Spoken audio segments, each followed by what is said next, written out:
Jadi putusan MK itu terlepas Anda suka atau tidak suka dengan putusannya, suka atau tidak suka hakimnya, intinya adalah dia adalah the interpretation of constitutions. Jadi putusan MK itu adalah interpretasi konstitusi. Kalau kita pakai hierarki peraturan perundang-undangan, kita menempatkan konstitusi itu di tingkat atas sebagai the supreme law of the land misalnya, maka kita tahu di tingkat bawahnya undang-undang. Tapi undang-undang yang sudah di judicial review oleh MK dan kemudian berubah maknanya, itu slightly dia lebih di atas dibanding undang-undang yang existing, karena dia yang berlaku kan, undang-undang itu yang berlaku. Makanya kata Pak Jimli, membaca undang-undang Polri nomor 2 itu tidak bisa lagi, harus dengan putusan MK, yaitu tanpa adanya penjelasan tadi. Nah, tetapi di dalam itu tidak ada dikatakan penjelasan. Nah, karena itu kita no doubt putusan MK itu derajatnya tinggi, tidak bisa disetarakan dengan peraturan Polri atau misalnya peraturan Kapolri. Jadi peraturan Polri tidak boleh bertentangan dengan putusan MK, tetapi cara ngomongnya bukan begitu. Tetap saja tidak boleh bertentangan dengan undang-undang yang menjadi mandatnya. Tapi undang-undang itu cara membacanya plus putusan MK kan begitu. Diametral tetap hierarkinya tetap ke atas. Dalam kondisi seperti itu, seorang Kapolri itu bisa lebih powerful dari seorang presiden. Misalnya dia tempatkan jabatan itu, misalnya polisi aktif setingkat menteri, misalnya tidak pensiun misalnya, one day misalnya. Tapi kalau ini kan baru eselon 1. Berarti kan Kapolri itu punya pejabat setingkat menteri nantinya, punya pejabat-pejabat eselon 1 nantinya. Kan luar biasa, eselon 1 di ranah lain. Pertanyaannya adalah, kalau kita bicara tentang loyalitas, mana dia lebih loyal? Ketua KPK yang aktif polisi dengan loyal sama presiden atau loyal sama Kapolri? Atau kalau presiden lebih tinggi, loyal sama menteri misalnya di kementerian, atau loyal sama Kapolri? Kalau dia aktif, iya loyal sama Kapolri, karena itu masih akan mempengaruhi yang namanya penugasan serta jenjang pangkatnya. Nah, sekarang appeal saya dua saja. Kita mau ekstrem mengubah polisi sebagai human security yang berhubungan sama manusia dan sipil bersenjata yang tidak struktur komando, atau kita membiarkan polisi sekarang terisolir sebagai alat negara. Karena itu ini agak berbahaya kalau perspektifnya ius constitutum, lalu kemudian kita menempatkan Polri di mana-mana. Karena Kepolisian Republik Indonesia itu adalah lembaga yang solid, lembaga yang struktural dari atas sampai bawah, turut perintah atasan. Makanya kata seorang jenderal yang sudah pensiun, mudah katanya mengatur Polri itu. Kalau dia Kapolrinya jadi burung semua kita. Kalau Kapolrinya jadi macan semua kita. Bisa dibayangkan.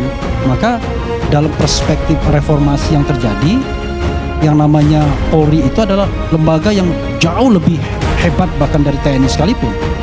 Karena mereka dipersenjatai, tapi mereka punya alat yang tidak dimiliki TNI, yaitu hukum.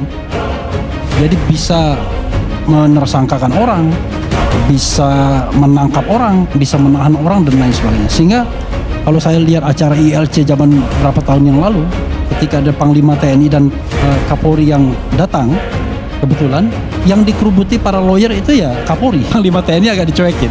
Jadi mereka tahu betul siapa yang now powerful di dalam reformasi kita. Kita kan tercengang. Bagaimana bintang 3 saja ada 16, coba bayangkan. Bandingkan dengan TNI yang memang betul-betul alat persenjataan, alat negara untuk bertempur. Kan jenderalnya memang banyak. Coba jenderal bintang 3-nya berapa dihitung, jenderal bintang 1-nya berapa dibandingkan Polri.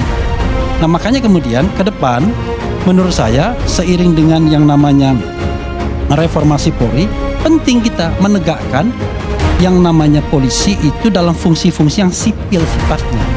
Kalau dia sudah civilian supremacy, maka kita boleh meletakkan polisi di mana-mana, tetapi jangan fungsi sekarang, fungsi komando, fungsi satu teritorial dari Sabang sampai Merauke 1. Itu yang kemudian mencampur adukan gaya militeristik yang komando dengan birokrasi yang harusnya luas, yang tidak militeristik, melayani dan lain sebagainya. Nah, ini kan PR besar kita yang harusnya diselesaikan oleh tim reformasi. Itu satu ya.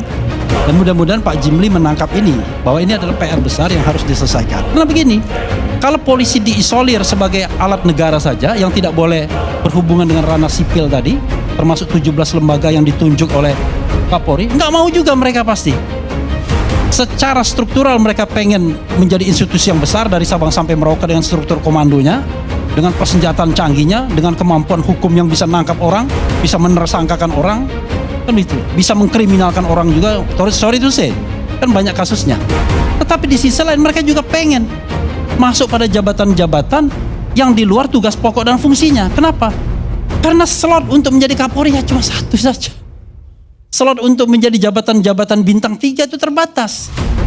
Ada 15 ya kalau nggak salah di bintang 3 yang di luar struktur sekarang ini misalnya. Karena itulah kemudian mereka ingin dua-duanya. Dalam kondisi seperti itu, seorang Kapolri itu bisa lebih powerful dari seorang presiden. Misalnya dia tempatkan jabatan itu, misalnya polisi aktif setingkat menteri, misalnya tidak pensiun misalnya, one day misalnya. Tapi kalau ini kan baru eselon 1. Berarti kan Kapolri itu punya pejabat setingkat menteri nantinya. Punya pejabat-pejabat eselon 1 nantinya. Kan luar biasa, eselon 1 di ranah lain. Sekarang appeal saya 2 saja. Kita mau ekstrem mengubah polisi sebagai human security yang berhubungan sama manusia dan sipil bersenjata yang tidak struktur komando, atau kita membiarkan polisi sekarang terisolir sebagai alat negara. Alat negara itulah yang kemudian menjadi legitimasi kenapa polisi itu tidak menyatakan memilih, dipilih, menyatakan tidak berpolitik dan lain sebagainya. Karena dia dianggap sebagai sebuah struktur yang solid dari Sabang sampai Merauke, sebagai sebuah kekuatan yang bisa digerakkan dan digunakan oleh kekuatan politik. Padahal kalau dia sipil bersenjata biasa, ya dia masuk birokrasi biasa saja, tidak ada struktur komando yang solid seperti militer, di mana doktrinnya adalah kill or to be killed misalnya. Jadi begitu Bang Karni, dan saya menantang justru tim reformasi percepatan Polri ini berani nggak mengubah secara struktural atau ya periferial atau ikut arus sekarang.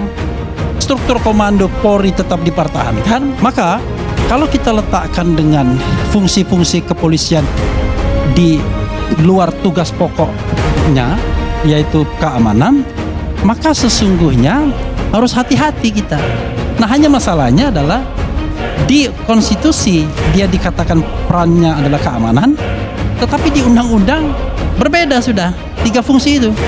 Fungsi pelindungan dan pengayoman masyarakat, fungsi Kamtibmas, dan fungsi penegakan hukum, law enforcement. Jadi berbeda sekali sudah. Kenapa begitu? Sederhana. Mungkin kesalahan Bang Patrialis juga. Karena pada waktu itu ada 38, ya kan? Ada 38 anggota fraksi TNI Polri yang mengubah atau mengamandemen konstitusi kita. Sehingga mereka masih berpikir dengan cara lama bahwa polisi itu ya seperti militer dengan satu fungsi-fungsi yang ada pangkat dan lain sebagainya. Kita kan tercengang. Bagaimana baik? Bintang 3 saja ada 16, coba bayangkan. Bandingkan dengan TNI yang memang betul-betul alat persenjataan, alat negara untuk bertempur. Kan jenderalnya memang banyak. Coba jenderal bintang 3-nya berapa dihitung, jenderal bintang 1-nya berapa dibandingkan Polri.